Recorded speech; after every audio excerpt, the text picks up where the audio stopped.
All right, how's it going? And welcome to episode number 40 of Someone Who Isn't Me. My guest on Swim this time is Wade MacNeil, Canadian songwriter, musician, and all-round great human who's known for his work as one of the guitarists and vocalists in Alexisonfire, frontman of Gallows and Black Lungs, and now the creative force behind his new project, Doom's Children. In this conversation, we talk about all those bands and the turbulence in Wade's personal life that led to him starting Doom's Children and the band's forthcoming self-titled album. I got to debut the single Flower Moon on the Rock Show back in May, which was a real treat. And that song and video are now online, and it, I think, really gives a taste of what the album has to offer. Remember to hit subscribe to the pod in whichever platform you're using to listen to this. As all these episodes are free, you could also do us a small favour in return by leaving a nice review and a comment and following the podcast at Swim Podcast on Instagram and Twitter. I don't spam on either of those, so it's not like you're going to get a ton of shit from me. Pretty much just news about when there's a new episode up or progress shots of me painting the cover image for each episode, I guess. Anyways, a follow always makes the numbers look good, eh? And that's clearly what life is about. This is Someone Who Isn't Me, episode number 40. With Wade MacNeil. Enjoy. How you doing then? I'm great. Good. Nice. You? Yeah. It's just... so I went through the whole lockdown mania and I feel like I've come out the other side of it and then started maybe dipping a toe back into that weirdness. Mm-hmm. But yeah, I'm okay. Yeah, it's just a weird time. You got that right. I've got notes, so I've made a few notes about stuff we can talk about, but I haven't seen or spoken to you in forever anyway, so I'd like to just do that, really. Great. And then we can get onto some like business in a bit. So what's been going on? Well, unfortunately, Canada has really mishandled COVID. So as of right now, it's still, everything's completely locked down. Shops aren't open. We're on like a forced stay home order, and it's pretty fucked. I'm surprised because I thought Canada was really good at stuff. So I thought, so I thought they'd have a good handle on it. The weird thing is, actually, the other day when I was driving back from the show, I was listening to Rogan, and I didn't realize Matty had done one. So I listened to Matty's one, and I was surprised to hear that him say that was the situation there as well. Well, I think people have been doing their best, and following all the suggestions and. But just the government just didn't get the vaccines.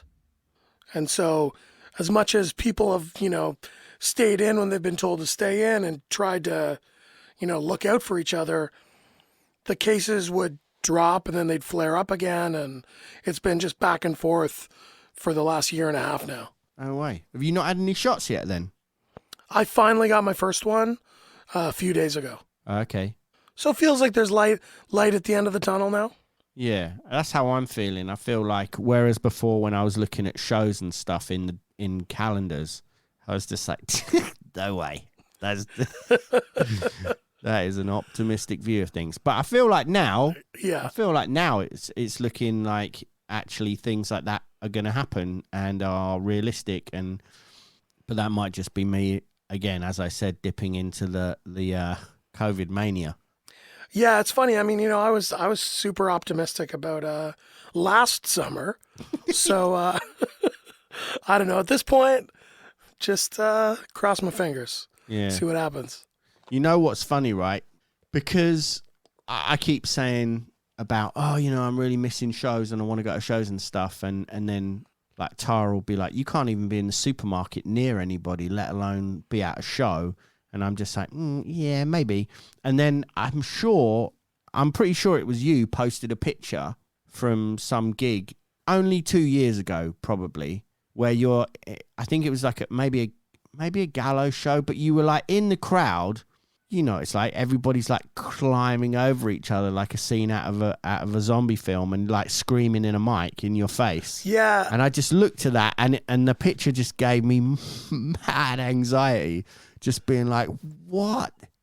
I think the picture you're talking about might have been, I don't know, maybe it was a Gallows gig, or like there was a photo somebody sent me of when I did those Cancer Bats tours, when I filled in for Scotty. Yeah. And, I'm like on the floor. There's like people crowding around me. Like my guitar's up in the air. I'm kind of lost in the sea of humans where people are just throwing beer on me and sweating on me, yelling in my face. And as you say, like that seems like the most insane concept. But what tripped me out even more was, I remember that show was, you had to walk through the whole bar to get to the stage. It was this Cancer Bat show in like interior British Columbia in Canada. And so as I was walking down this staircase to the stage, there's a ton of people on the stairs to have a good view of the show, right? And as I was walking down the stairs, some girl like grabbed me and kissed me on the mouth, who'd probably had a few too many Jamesons. And then everyone that was around me kind of like looked like, oh, that was a bit weird. How's he going to react? So I just grabbed the guy that she was with and kissed him on the mouth. and then the person standing next to him, like a step down on the stairs, kind of looked at me and put their hands up.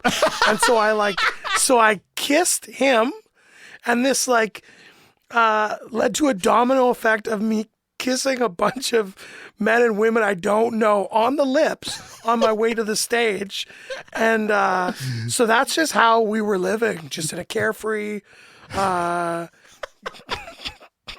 society before all this. And so that seems really nuts.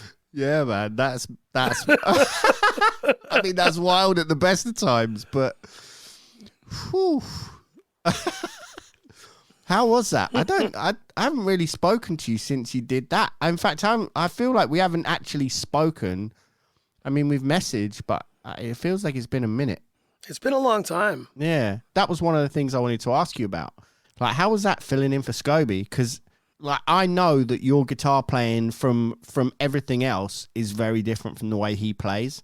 He's very super regimented and metal, whereas yours playing is a lot more like punk rock and dynamic rather than no offense to Scobie, I don't mean that his playing isn't dynamic. It is, but do you know what I mean? It's a very different way of playing. No, it's a very, very, very different way of playing. So yeah, I mean, learning those songs was a real trip.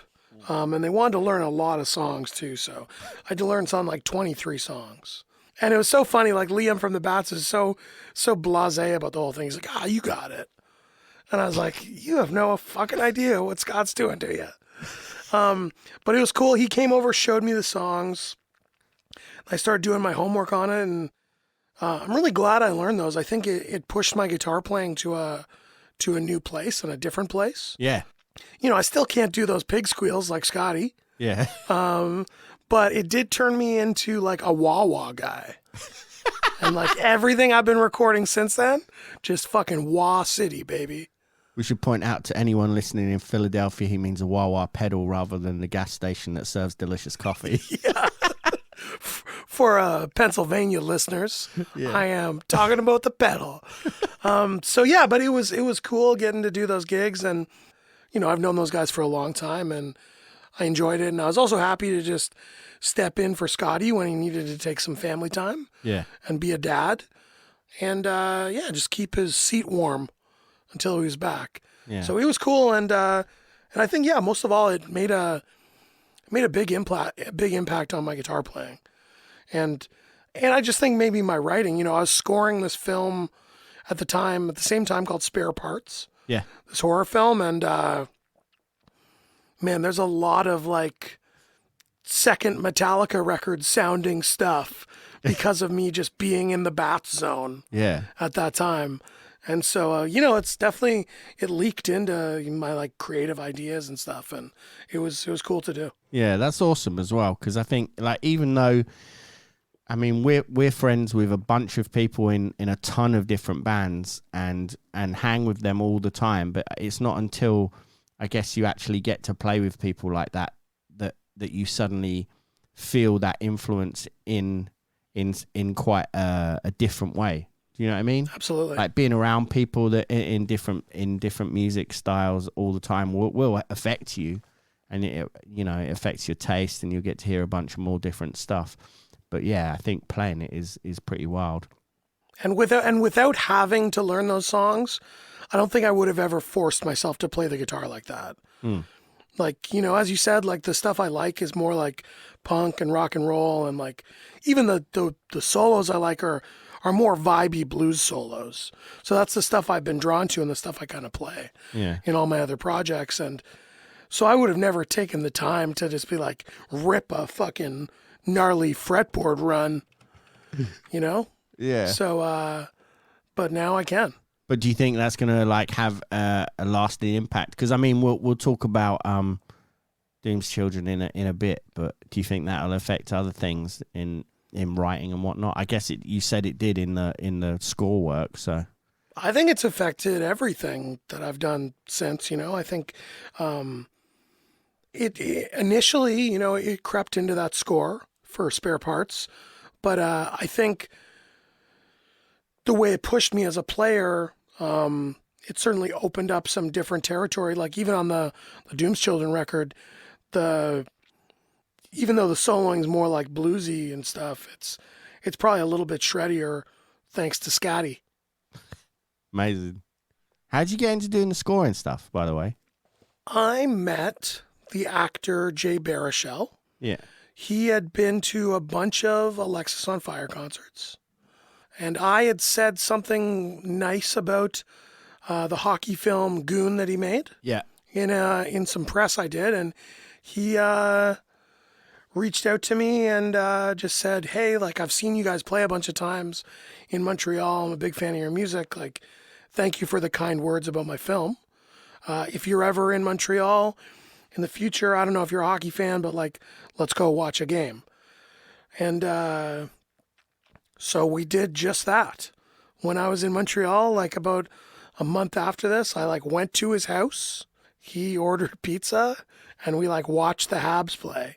And he's just the most down to earth dude, and also like a really big music fan. Like he's really, I think people might be surprised that, for a guy that's been in a lot of romantic comedies, he like loves industrial music.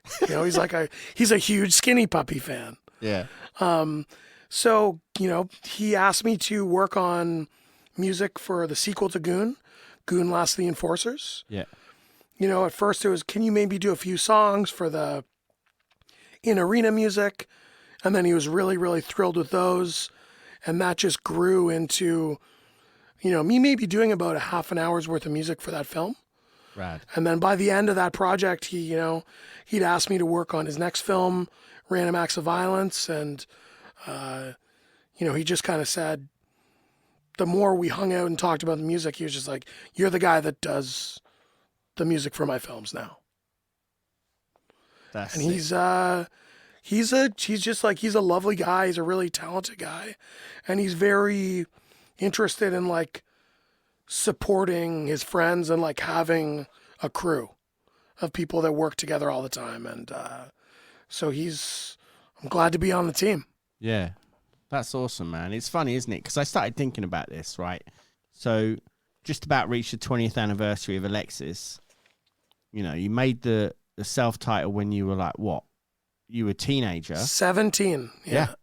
And at no point, I doubt, when you were making that record, was anyone expecting to end up within 4 records time? 4 records time of being like this arena band. Huge. I mean, the band's... No, it was completely completely unheard of, I think, it just didn't seem like a reality. Yeah. The bands that I liked were playing smaller shows. Even the bigger punk bands, the shows weren't big when I was a teenager. You know, maybe I'd go see like Rancid and there'd be 1,000 people there. And I was like, this is crazy. Yeah. I can't believe there's this many people here that have this record. But most of the shows I was going to were 50 to 75 people. I lived in a small town, you know, an hour and a half outside of Toronto. And that was the norm. And especially when I started digging deeper into, you know, hardcore or screamo or just kind of more outsider music, those shows got even smaller. The screamo bands I was going to see in Buffalo or the power violence bands, they're playing in, you know, people's basements to 30 people. Yeah. And those were the bands that I wanted to sound like when we started Alexis. That's the community I wanted to be a part of and play at those house shows. Yeah. And the beginning of the band, that's what we were doing. What kind of bands were those then? Page 99, Seisha, Love Lost But Not Forgotten, Orchid. Yeah. The kind of the wave of screamo, a lot of the stuff that came out on Level Plane Records that kind of existed before we started playing. So the late 90s wave of it. Joshua Fit for Battle. Stuff that sounded, you know, when they turned on the distortion pedals was just inaudible white noise. And then they turned them off and their clean tones were louder than the distortion. And yeah, I loved it. Yeah. Yeah, I love that whole era as well. I think the thing is as well that growing up in that scene informs you for life as far as not just your musical tastes, but your entire approach to everything, I think. And it can be a little constricting at times. And there have been plenty of times for me where I would be, you know, playing in bands that started to do well, and I would beat myself up over it. Just be like, oh no, imagine if Swing Kids knew about this. Do you know what I mean? Do you know what I mean, though? That whole kind of mentality. 100%. I think with the... It's such a double-edged sword. It certainly is. It certainly informed, you know, by me getting certain Crass and Dead Kennedys records when I was 14 and being involved in skateboarding, and the people I met that also had those records that skated, it provided me with a ton of ideas. And a lot of that is, you know, a huge foundational part of who I am today and how I met the people that are the closest people in my life and still are. But as you said, there are some restricting ideas in there that, you know, don't necessarily jive with adulthood or supporting yourself as a musician or many things or happiness. Yeah. So there's certain things I've had to abandon. But there's a lot of it that I think I've tried to stay true to. But to what you said, you know, if Swing Kids knew about this. I know there was, when Alexis started gaining popularity, I think all of us in the band coming from those communities started, you know, feeling differently about the band. Yeah. Feeling maybe like our contribution to music wasn't as worthwhile because it was popular. And I think that's an idea I may have, you know, carried for a long time. Yeah. I think that's probably to our own detriment. Yeah, I agree. And I think for a lot of bands that have come from our world that have success, I mean, any kind of guitar music, that is a certain thing, I think. And it is, it's almost like this form of guilt that can really, it's a bizarre thing, isn't it? That any kind of success, because the whole thing about selling out was such a thing that was ingrained in people in like hardcore and punk rock and metal, that it would just twist you up in knots. And it's such a weird thing as well, because everyone that kind of set those rules and lived by those parameters, and as we were, I'm sure the same for you, I don't know, you can correct me if I'm wrong, but when you grow up, you kind of set that as a template against what it is you're doing, because the idea that you could ever end up doing an arena tour within the space of a few records, that wasn't a thing. So it's only then that you suddenly go, actually, all these kind of weird things I set myself, which were limiting, are kind of garbage.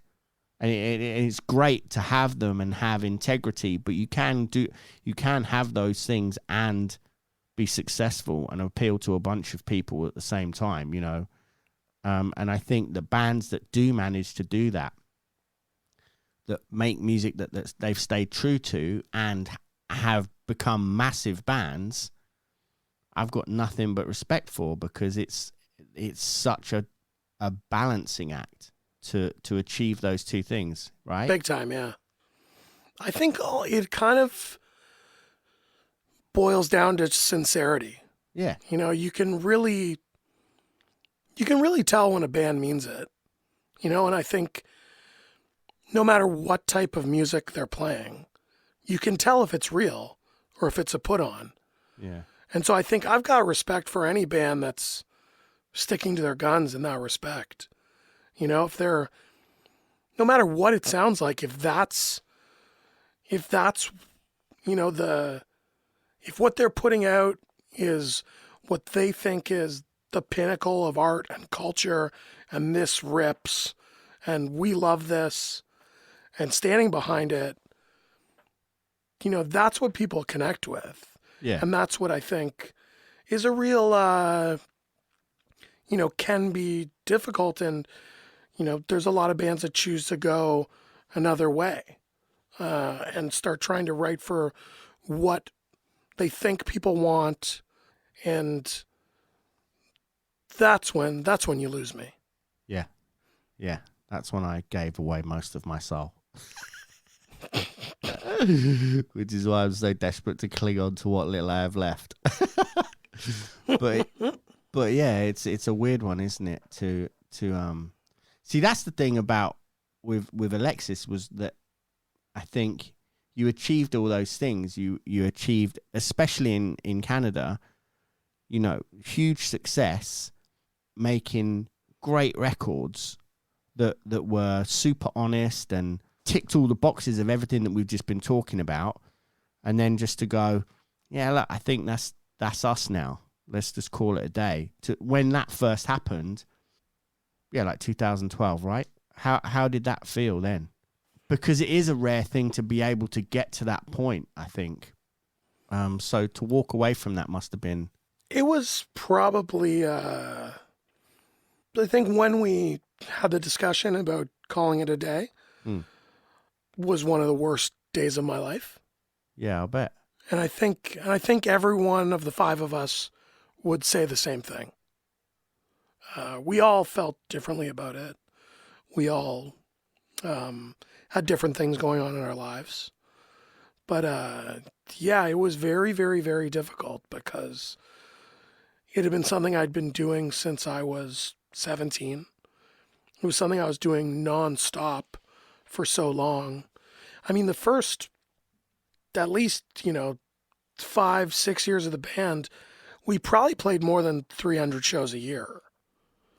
Like, we toured nonstop. We just lived in a van. We just played all the time. And there's nothing else any of us wanted to do. And then we kind of came off the road after Crisis, and life kind of crept in a little bit. Yeah. You know, we put a pin in all of it, and we were working so hard and playing all the time. It didn't feel like hard work. It felt like our life. And well, that's the thing, isn't it? Because I think the amount of work that goes into it is exceptional, and the amount of hours and dedication that goes into making a band work is ridiculously hard work. But it's, I don't think you really consider those things. It's not until you step away from it, or how it was for me, was you don't consider the things that you've sacrificed to be sacrifices, because you're doing the thing that you wanted to do, and that was just what you did to get get to do those things. Do you know what I mean? Yeah, absolutely. And I mean, especially because we started touring really heavily so quick. Like the moment I graduated high school, we started touring full time. And so, That's nuts, I mean, isn't it? especially like at that age, you know, what else would I want to be doing? Yeah. And yeah, but there is a lot of sacrifice and there's a lot of,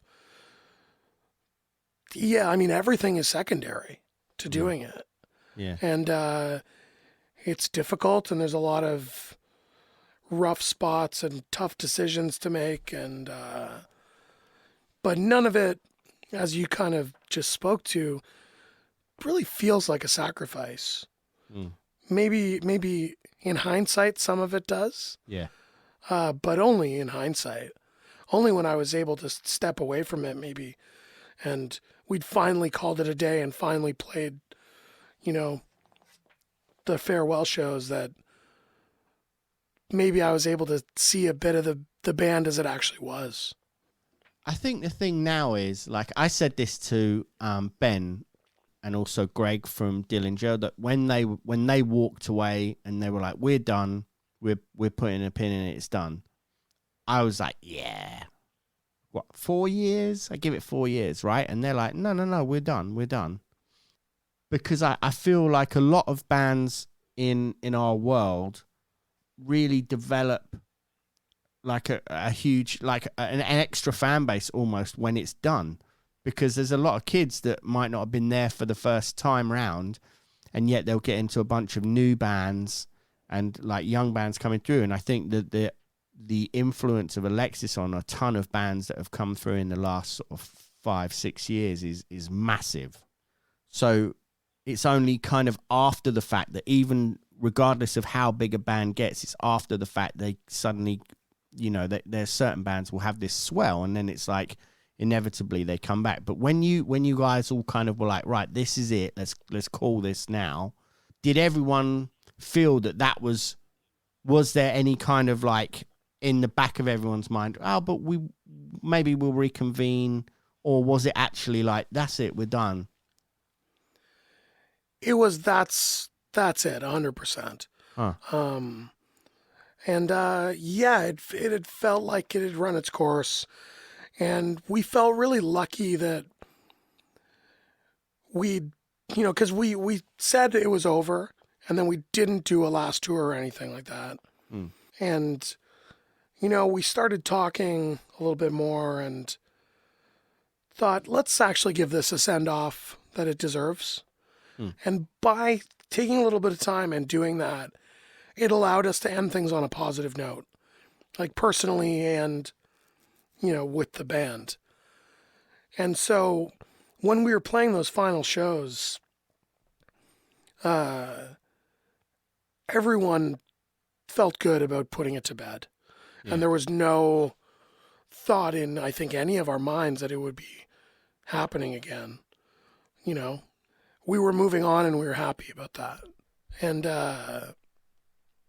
yeah, I don't know. It's so like 3 years passed though, and then everybody kind of reconvenes. How was, and it's funny, isn't it, to say 3 years, because I feel like this last year and a half has kind of, for a lot of people, has gone super quick. Not for everyone, obviously, but it feels like, I don't know if it's because I'm getting older or because of the repetition of what this year has been, but like a year and a half has gone in the blink of an eye. But I think stepping away from something that's been the main thing in your life, 3 years must have felt like a really long time, I would have imagined. So how did like the subject then get broached about kind of reconvening and not just like playing shows? Because, you know, we've had 3 new songs, right? Familiar Drugs, Complicit, and Season of the Flood. So we won't get into what that might mean for the future, but like those songs exist now and there have been shows since. So what was that sort of period where the band was done like, and then how did it then suddenly come about? Because I mean, You know, we all stepped away from it, and I think, as I said, on a positive note, which I think is the most important thing, because a lot of bands don't get to do that. Kind of goes out in a fiery blaze, and so you know, in that time when we weren't playing, which I think like from the time we announced we were breaking up to us starting to play again was probably about 5 years. oh, okay. But I guess we did the final shows like maybe after a year of us breaking up or something. So, so in that time, you know, we were seeing each other. We were hanging out. How different was it? Was it different? It was different. But I think as more time went on, you know, we started enjoying seeing each other and like more and more, and it was nice, and we just kind of, you know, remember why we started it and why we were all friends in the first place. And Yeah. I mean, we were all buddies that just like we used to go to shows together, and like and then it kind of got to a point where I don't know what kicked it off exactly. I think Dal maybe was on tour with City and Color, and he sent us a text message about how he just had this like long conversation in Melbourne with some guy that loved the band and just, you know, wanted to let everyone know, and how like such a nice moment it was. And we all kind of started sharing stories like that about these interactions we'd had with running into fans. And then we were all at Riot Fest Toronto, and Dow was playing with City and Color, and we were all hanging out. And he was like, why don't we just play? Like, why don't we just go play? We'll just go do an Alexis set right now. Like, I won't do any City and Color songs. Like, we'll just do a surprise set. It'd blow everyone's goddamn minds. And we all, like, seriously thought about it for about 10 minutes. We're like, yeah, I think we could do this. Let's do this. No rehearsals. And then Steele, our bass player, was like the one voice of reason. It was like, we haven't played in 5 years. We're gonna go blow this right now. I know we've all had a nice day hanging out, but come Voice on, of reason. dudes. And so we're like, all right. And then a few months later, we got an offer to play that festival, which is a weird thing that happens. Your band breaks up, but people never stop offering you shows. So we got an offer to play Riot Fest the following year, and we're like, well, we almost did it a week ago. And, you know, so maybe we should do it next year, and we'll practice and do it. And so that kind of opened the door back up to us doing some gigs, and it's just been these steps forward each time we do the band, where we enjoy it a little bit more. The shows keep getting better too, which is crazy. The crowds keep getting bigger, and so we keep doing a little bit more and a little bit more, and being able to like rehearse and hang out through COVID a little bit has been one of the big blessings of making me feel somewhat normal. Yeah. During this time. And so, you know, I know for sure when we have the opportunity, we're definitely going to go out and do some more shows. That rules.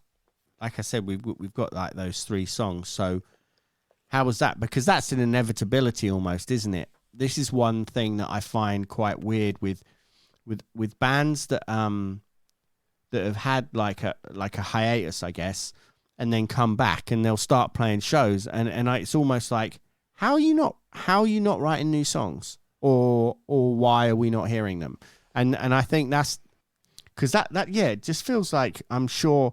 How did you get to the point where from going like, okay, yeah, let's rehearse, let's get some stuff done, let's do some shows, to somebody just going, oh, by the way, I got this, and then that's when it all starts. Well, Familiar Drugs has been like the sound check riff. Okay.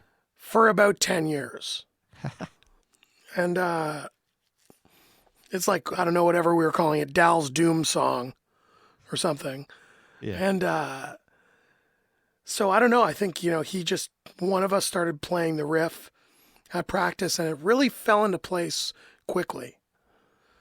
And then the other two, similarly, there's a reason we played so many shows for so long and made so many records together. There's something special when the five of us play together. Yeah. And so I think just organically, like everything else that's happened with the band since we found our way back to doing it, we just started playing those songs. And also just, I think there was a sense of, we've been playing some shows and they've been great, but we certainly didn't want people to feel like we were on some sort of like nostalgia trip. I feel like we have more creative ideas inside of us and want to share them with the people that fuck with this band. Yeah, for sure, because there wouldn't be any new songs if it was just that, I think. So that box is already like, no one, I don't think anyone is looking at it that way because there's new music, You were doing Gallows by that point before the band called it, right?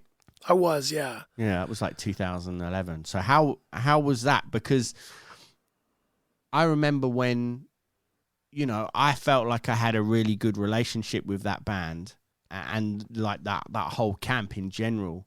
So that when Frank was like, right, I'm done, it kind of made sense, I think, because it felt like he was constantly... That felt like that was coming at any point anyway. I'm sure it did several times. Yeah, man. I met Frank and I was like, the first time I saw him, I was like, great show. And he's like, yeah, I'm quitting. Yeah. So, yeah, I wasn't a fucking surprise. But yeah, I think it all fell into place. Like, I was on tour with Fucked Up. Black Lungs was on a Fucked Up tour in England. Yeah. And I asked them to play. I called Frank and I said, I'm doing a show at Old Blue Last, like on a day off from the Fucked Up tour. Do you guys want to do a surprise set? And he was like, yeah. And the dudes came down and played. And I played like a few songs in the set just singing, like not playing guitar.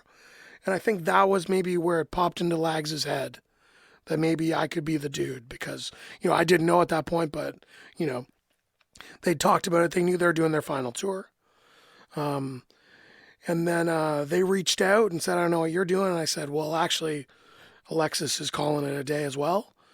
And like a week later, I was on a plane flying over, like trying to learn the lyrics. Wow. Just unrelenting. Pretty much. Yeah.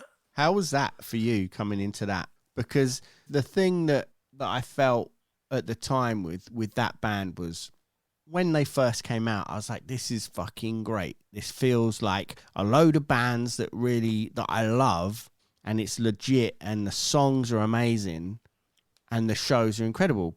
It felt like there was that kind of media whirlwind around the band, but as is often the case, it's all about the singer.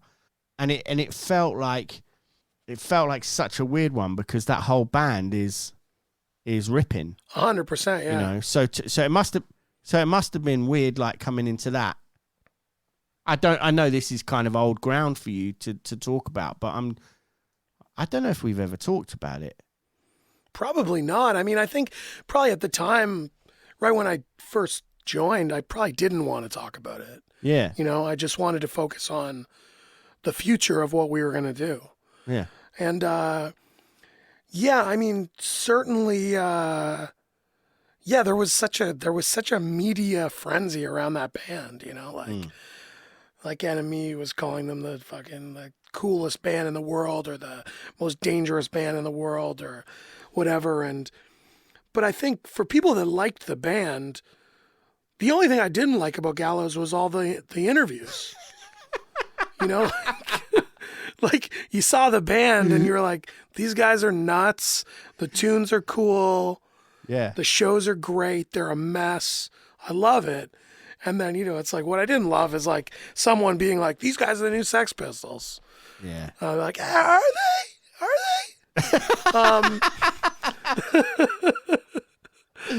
So like there was a certain part of me that was, I loved the band and the dudes were my buddies that I'd see every time I was in the UK. And so there was the one part where I was thrilled to do it, to go write a bunch of songs with guys that were my friends. Yeah. That I knew we could write some gnarly punk songs. But there was the other part where there was the media circus aspect of it, where because Frank was such an integral like part of the circus that surrounded it, I did step into that.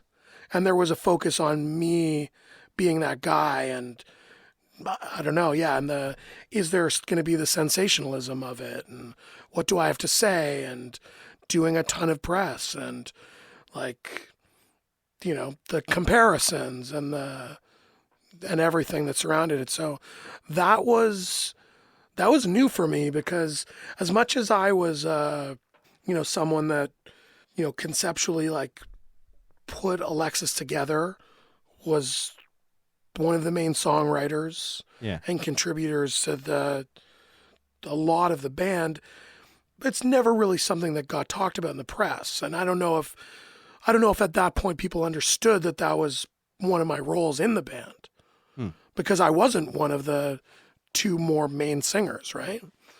So I think there was a certain degree of maybe skepticism of if I could do it.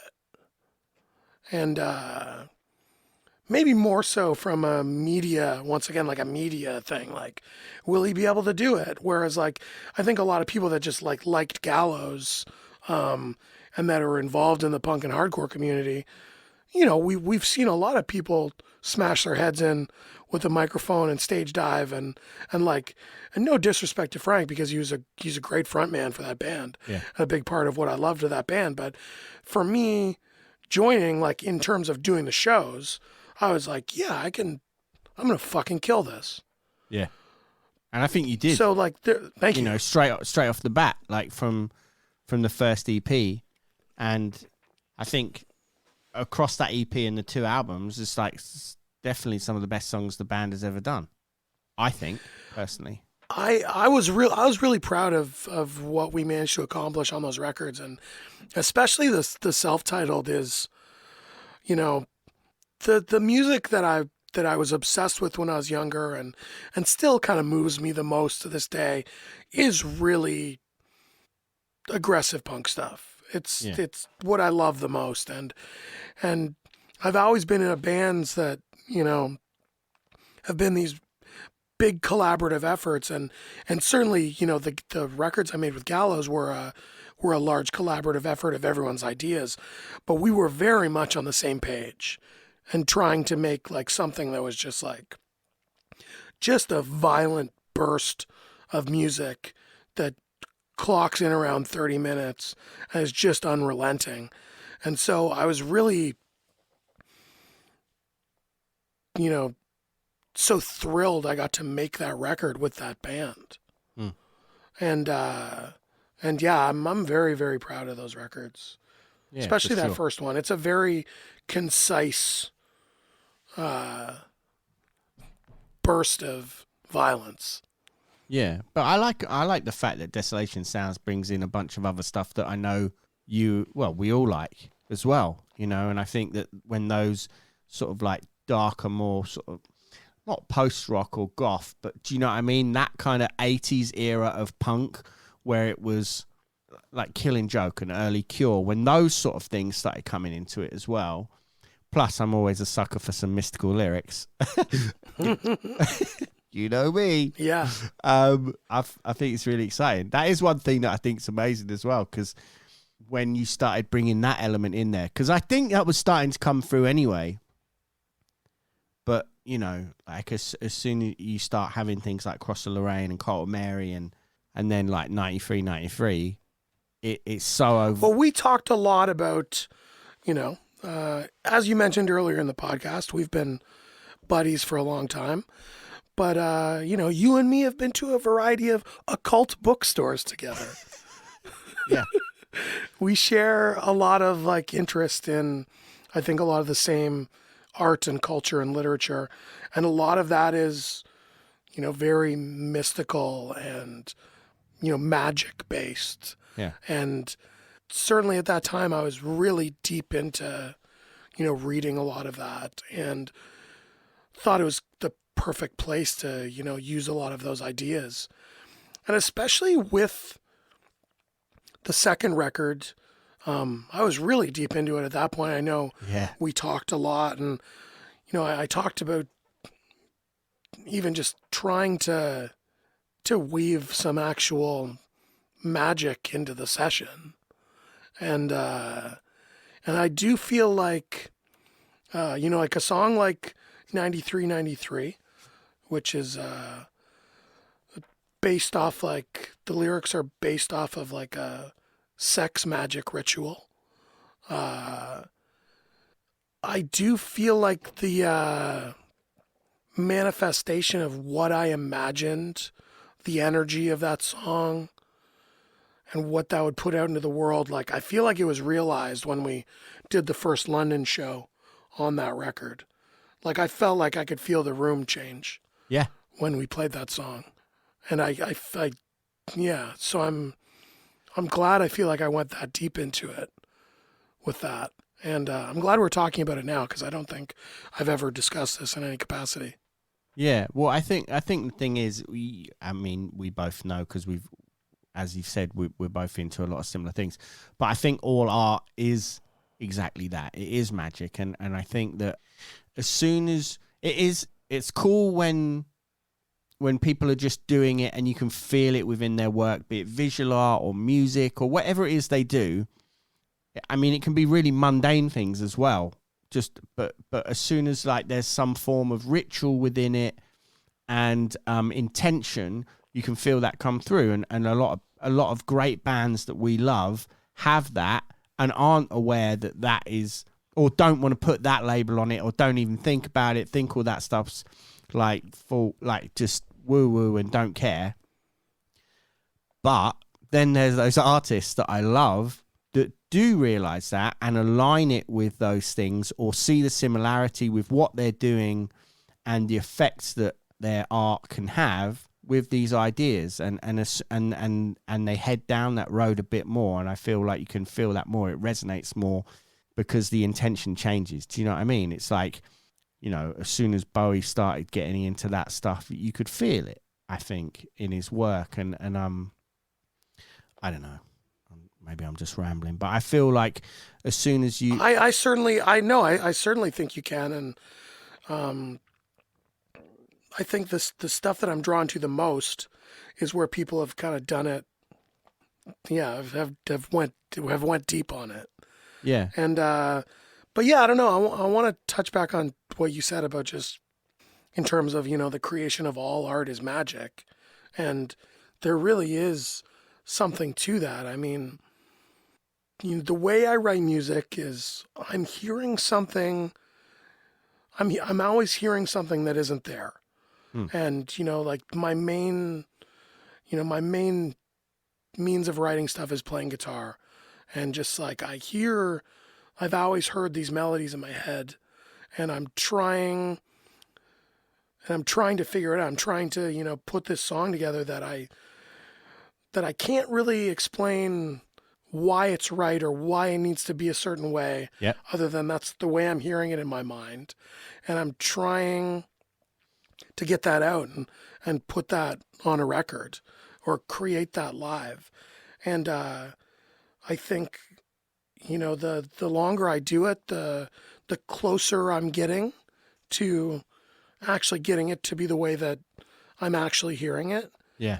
And I think it's a lifelong, like, pursuit of trying to really keep trying to do that. But I don't know. I mean, that does sound like magic to me. Well, look, something that you don't know where you're getting it or where you're feeling it from, and you're creating it out of nothing and making it and putting it out into the world. And not only that when you put it then out into the world, you can be on the other side of the planet from the person that's then experiencing that in some way, and it moves them emotionally. It affects their entire being. That's pretty special, right? If you think that, somebody that you would have no relationship with other than them listening to something you've done or looking at something that somebody's made, and they have an emotional response to it and it resonates with them, that's pretty magical. Even if you want to write that off and go, no, that's not magic, that's just people being like emotionally responding to something. But okay, fine, however you want to dress it up, that's pretty special, I think. I think so. And I mean, I think like someone like George from Alexis would, if he was, the third person in this conversation, he'd be like, you guys are out of your fucking minds.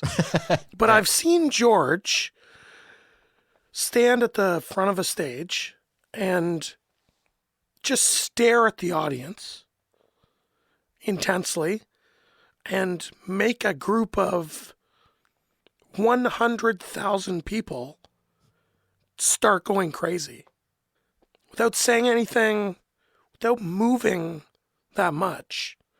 Like I'm getting a little bit emotional thinking about it. It's really intense. Yeah. And I mean, I don't know. That feels like magic. Yeah, I agree. He'd say you're a fucking hippie, Wade. Chill out. But I think it's like, yeah, that's it. Yeah. That's what we're trying to do. Yeah, for sure.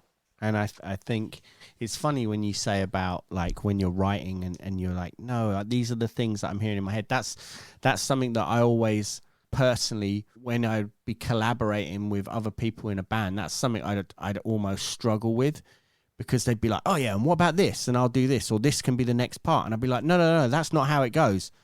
And they'll be like, what do you mean how it goes? It doesn't exist yet. And I'm like, it kind of does. we're literally, we're just chipping away at the block until we find like the sculpture inside it almost. You know what I mean? Yeah. It's quite weird. But then again, I am a hippie. I know I've had this conversation with the Gallows dudes when we were writing, and I just said, like, please bear with me, but it's just not right, and I can't explain to you why it isn't, and I can't offer any suggestions right now as to how to get it there, but please just trust me that this isn't it. Yeah. Which is a crazy thing to say to a room full of people. But those dudes were, like, they'd be like, okay. Yeah, because I think, I'm not sure if, I remember them doing a show in London, and I'm guessing it was, yeah, you must have been in the band by this point, I think. Yeah, and they had this weird, it wasn't intro music, it was like layers of sound of really distressing things. Like, were you in the band at that point? I don't remember. I don't know. Sounds like a thing we would have been on to. I think, yeah, it was definitely a Stu thing. But it made me think about, and the whole thing was that it was just to create this air of unease and get people like, they couldn't work out why, but they were made to feel super uncomfortable, and it was really oppressive. And then the band would come on and it would be like, that's got Stu written all over it. Yeah, exactly. And I remember playing with Stu. That you could describe Stu like that. Yeah, exactly. I remember Godflesh doing a similar thing. I played with them a lot, like years and years and years ago, and probably like 10 minutes, 15 minutes before they came on, they just played this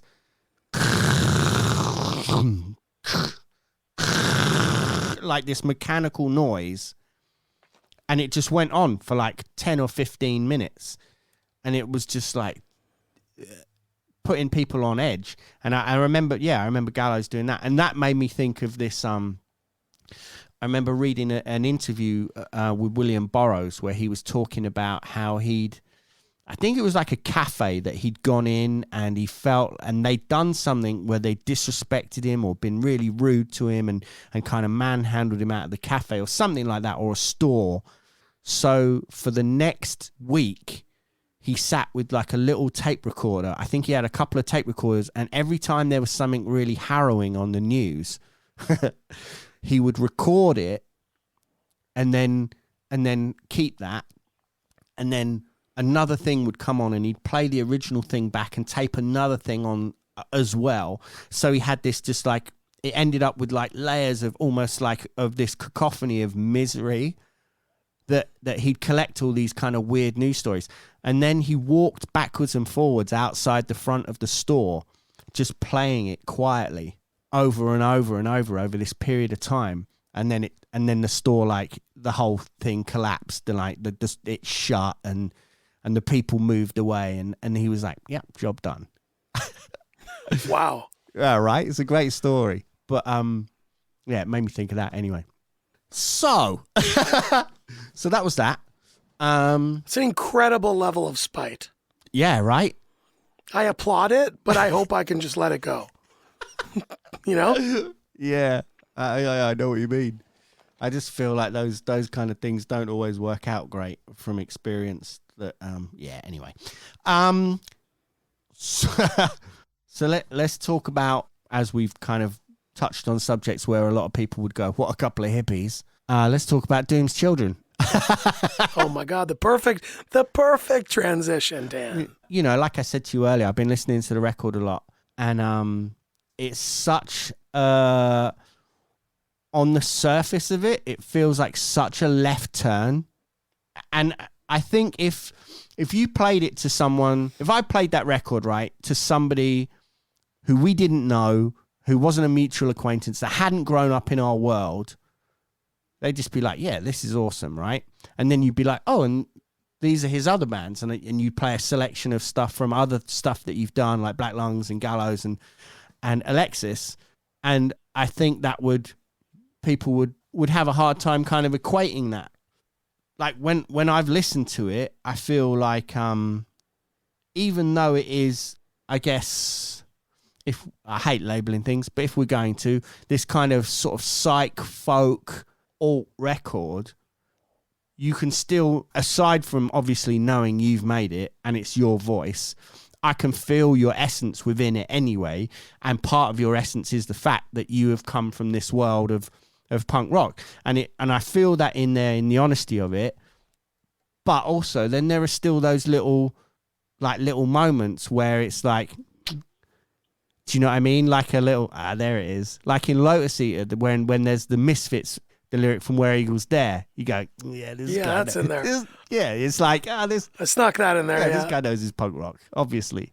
I think I've started sharing it with some friends, some close friends, you know, and I sent it to Ben that plays with Chelsea Wolfe. Yeah. And he actually messaged me and said it's a great record as well. He wrote me back and said, "It sounds like the Grateful Dead played by punks." There you go. Man, if that could be on like the sticker that's on the front of the record, that would make me very, very happy. So it's interesting to hear that you've picked up on that as well. Yeah, I don't know. I think it all kind of came together out of, personally, the last few years have been very, very difficult for me. I feel like my life kind of started falling apart. And I moved away from listening to a lot of aggressive music in that time because honestly, I felt too depressed and it was not helping. And I kind of around that time found the Grateful Dead and started listening to that nonstop. And it was a little thing, but it was like a little bit of light in my life. And I kind of pretty much only listened to it for about a year. How did you get to that point? Like, how are they the band that are the almost like the lifeline to things? How did you settle on them? How did that come about? Well, I think I've listened to a ton of music that is adjacent to the band for years, you know, like Crosby, Stills, Nash and Young and Bob Dylan and, you know, a bunch of bands that the Allman Brothers, a bunch of bands that would tour with them a lot. That were part of that community. But I'd never really checked them out. I was just, I had a Grateful Dead shirt when I was a kid. Didn't even know what it was. Yeah. And everyone is aware of the band, but I think a lot of people don't know what it sounds like. Yeah. And I was one of those people. I am. I always imagined it would sound like Pink Floyd or something like super drugged out, vibey guitar solo stuff. And I was pleasantly surprised to find that it sounds like very nice, folky Americana stuff. And I don't know what it was about that time or the records that it just really kind of started to click with me. And I was writing a lot of songs about the kind of tumultuous time that I was going through in my life. And as I listened to more and more Dead, I wanted to try and write some songs that sounded nice. And, there's a certain challenge in that because I'd never done it before. And I just kind of, it's a deep wormhole, the Grateful Dead, there's a lot to dive into. And I became increasingly obsessed with it. And I think it certainly informed the way I approached writing these songs and making these records and kind of helped with a lot of those creative choices. And yeah. Yeah, because now I'm a full-on fucking hippie. Yeah, all punks become hippies, which is funny because, well, not all of them, but a lot, I think. It's a funny one because I don't know the Dead. When I listened to the record, I was like, oh, it makes me think of, like, it really makes me think of Neil Young in places. And I don't know if that's because, and this sounds so stupid, because I'm a guy that lives near London on the other side of the world, that as soon as I hear the word Ontario mentioned, like that place mentioned in a song, I'm like, oh, the only connection I have to this is this, right? Is Neil Young. But I feel like that's not that weird a comparison, because it feels like that to me, those kind of artists, like you said, like Crosby, Stills, Nash and Young and that whole era. But the record doesn't feel like someone trying a hat on for size. Do you know what I mean? Well, that's good to hear. And I mean, yeah, Neil's one of our best. Well, yeah, undoubtedly. So, I think as a Canadian, that's, those songs, even if you're trying to not hear them. Yeah. And so I don't think there's, me picking up an acoustic guitar and playing it and thinking, how do you play this thing? I'm sure that's in the back of my mind, because that's what I'm trying to play like. And, I absolutely love his records, and that's certainly a touchstone in, trying to put together these songs and putting songs together too that, as much as they can be expanded upon, and this record is, there's a lot of stuff going on, but they all started on me playing an acoustic guitar, and they can all be played very simplistically. But I think it's a super heavy record. It's one of the heaviest records you've done, I think. It's really heavy, and it's I don't think I've ever been so honest or upfront about things in my lyrics or my songwriting. Maybe I kind of hide it a little bit in the language or try and cloak it in some way. And why do you think it is that you can do that now, though? I think I thought it might help. Yeah. In terms of dealing with life, dealing with the things I was going through, to actually, I think a lot of the things that happened to me in the last few years, I worked out by writing the songs. Yeah. And thinking about them and like putting like pen to page. And it was like there was a way to keep going forward.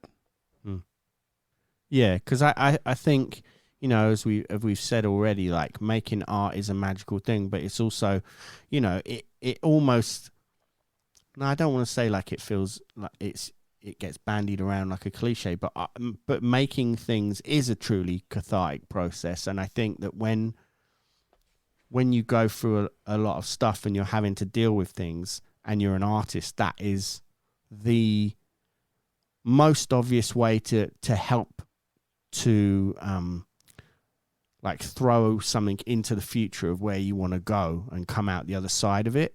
Do you know what I mean? But at the same time, it can be a really tough process because I don't know how you are, but I think it's a very male thing to just, when everything is building up in life and you kind of like, yeah, I can take that, I can take that, I can take that. And you keep building and building and taking on all these things on top of yourself until one point where it just splits open and it all goes to shit. And sometimes making art can be almost like just a paper over the crack. But at the same time, when you know it's real and it's used as a tool almost, like I feel like you're saying that's what this record has been. It's a thing that helps lead you through it and out the other side into to suddenly then be able to look back and go, whew, that was crazy. But look where I am now. I'm on the other side of it. Yeah, I mean, it's I think I feel fortunate that I had that as an artist to do something with all of these feelings and everything that I was going through and find a place to actually try and work through it, you know. This is a release in some sort of way, and it certainly did help. That being said, like, I don't know, putting it out there in this way, I don't think I've ever been so, brutally honest, and it is a bit daunting. Like going back to those places. Yeah. Even recording the songs was difficult because I tried to really be in it. I tried to really think about, where I was when I wrote those lyrics and put it into the album. And so I'm sure playing some of the songs live will be a bit of a struggle, but I think I hope that's what people will connect with on it and by maybe allowing myself to be so vulnerable with this stuff, I think hopefully that's what people can connect with, is their own struggles that are similar. Yeah, I think so. And I think when I hear it, it feels so real. It feels like, without keep going back to like sounding like some weird Crowley nut, but the idea of like, crossing the abyss and facing it and coming through, I think that's when people reach another level, You're talking about your struggles and how you cope with those and going to rehab. And then I feel like when you talk about these things and in the way that you have, it will be tough. And I feel like this is going to be the tough part. Like you said, I think playing the songs will be tough as well. But having someone go, oh, what's that about? Oh, what's the song about your dad dropping you off at rehab? Do you know what I mean? It's almost like if people don't connect and realize that it is so real and vulnerable, I don't know, dealing with people who are just like, cool, you've got a new record. Do you know what I mean? Well, I'm sure there will be some of that. Yeah. But hopefully there's not too much of that. But I think, I don't know, I think the way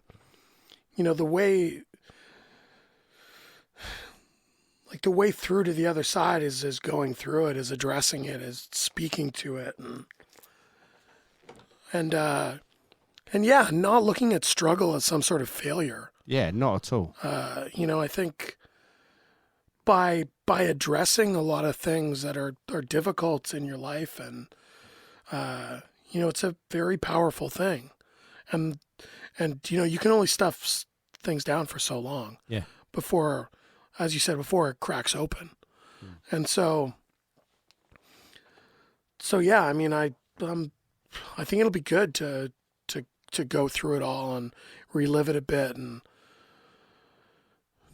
be as a reminder to myself of where I want to be and not where I was at. Yeah. Yeah, I agree.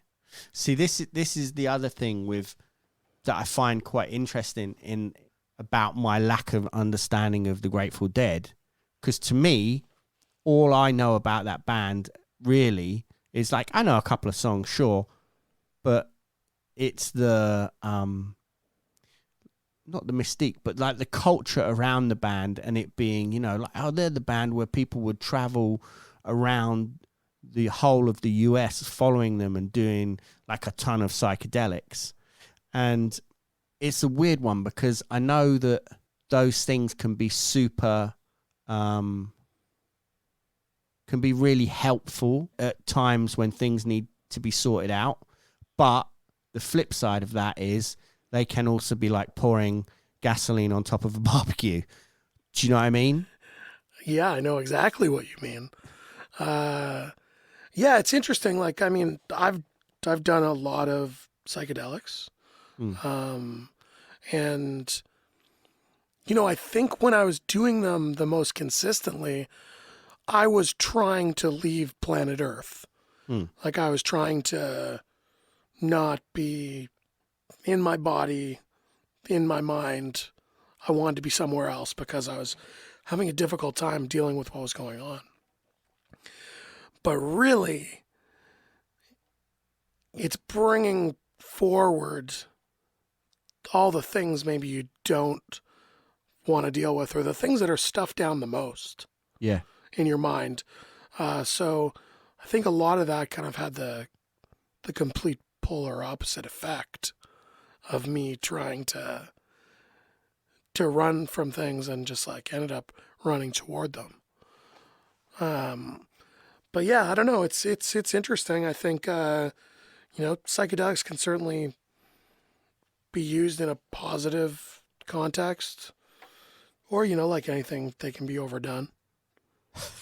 I did them in both capacities. Yeah, man. It's funny, isn't it? Because like, as you said, like the idea that it's like, in an ideal world, those things and those like those molecules, you'd go, okay, right, here's some things I need to work through. I'm gonna use a bunch of different tools to do that. One of which will be some kind of like entheogen, and this is my mindset of how I'm going to reach the point to have the clarity of understanding like a lot of these things, which are just literally kicking my subconscious in the balls over and over and over and over. So that's great to look at it that way. However, there's also the other side of it where you're like, here we go. As you said, where you're like, yeah, I just need to escape away from everything right now.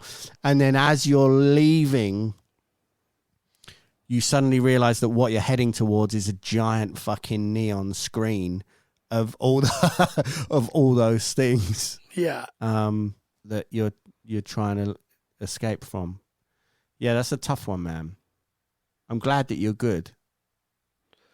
Yeah, it feels nice to be sober. Yeah. And healthy. And it's good. I mean, I certainly a strange thing happens when I say I'm sober is people either start talking to me about how they need to stop doing drugs or whatever, and you know, it's certainly not a judgment on what anybody else is doing. But I think for me, I don't know, it's been a very, very positive thing. And especially able to just focus on the things that I want to focus on and not get dragged somewhere else. Yeah. So how long's it been now? It's about 1.5 years. Great. I think, you know, there was like a lot of stretches of my 20s where I was sober, but I don't think I felt great about it. I think I felt like I was missing out on something. Yeah. And that's probably because a lot of the guys I idolized growing up playing music were all junkies that died. And I honestly thought that was very cool. Yeah. And when I was young enough, I think I just assumed the same thing would happen to me. and then it didn't. And Good. it's great. It's great it didn't happen. It's crazy, right? Because I mean, I'm not sure if we've had this conversation, but I've had this conversation with so many friends, and you go, there feels like there's this cycle of which is like this weird romantic idea that it's like, well, look at Darby Crash, look at David Bowie, look at Iggy Pop. Actually, Darby Crash is a terrible example because that didn't work out well at all.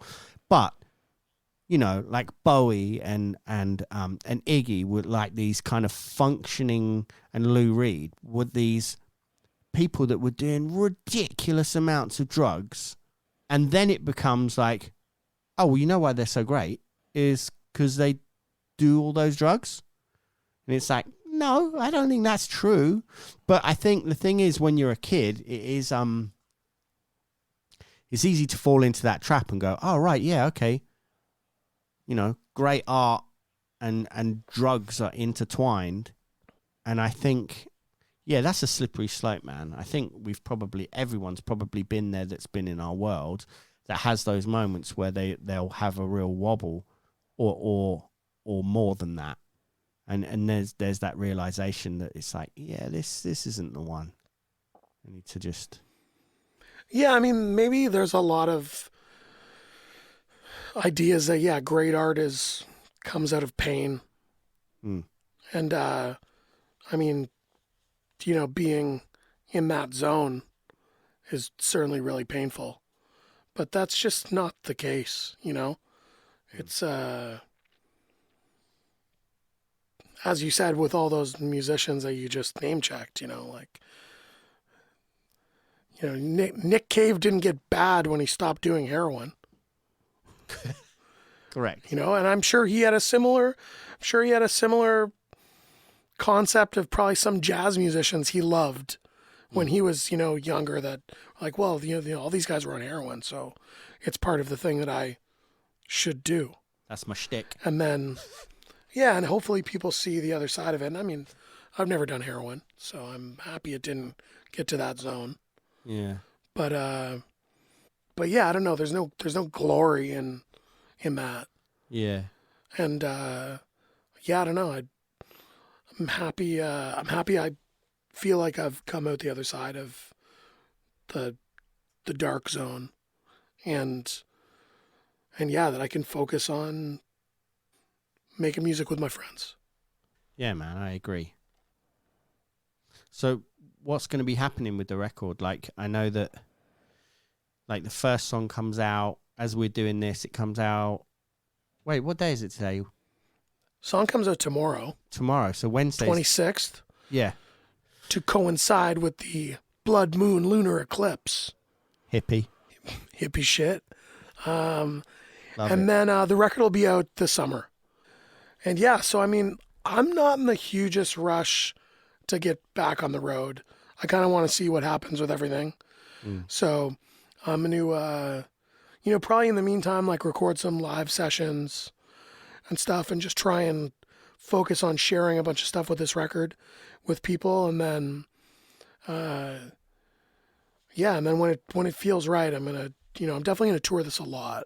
Yeah. It's not going to be it's not just like a one-off thing. I'd love to get like around the world on this.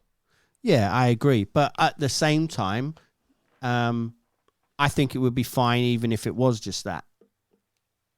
I want to see it from my perspective, like as a somebody that enjoys the record. But what I'm also saying is that I think it feels like it exists and it's done its job almost.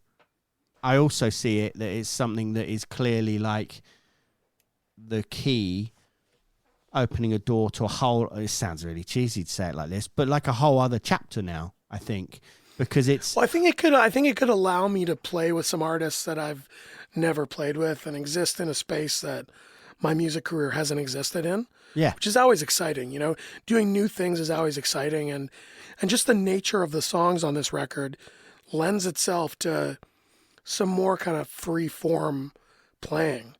And I'd love to, you know, take some of these songs and just go off on a tangent and and jam and kind of see where it leads us.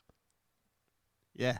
Which is exciting. It's new, it's different, it's exciting. All the, and just even like, just going on tour with like an organ player and like maybe bringing a extra percussionist and having a big band so we can, pull this stuff all off live, and playing different instruments and playing slide guitar and like lap steel and just new territory. Yeah. What do you think 17-year-old Wade would have made of the record? I think he'd be disgusted. You think though? I don't know. I mean, I've always loved a lot of different things, but 17-year-old Wade had 2 wallet chains, right?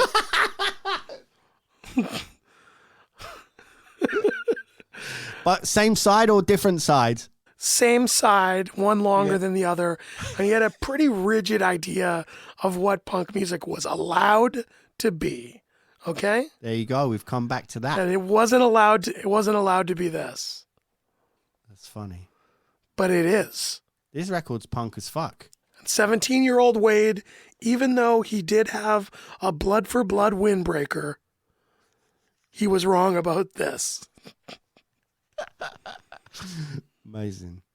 Well, I'm stoked on it, man. And I'm stoked we get to catch up, and I'm stoked to see you where you are. Thank you very much, Dan. Love you, mate. Love ya. Take care. Bye. Bye.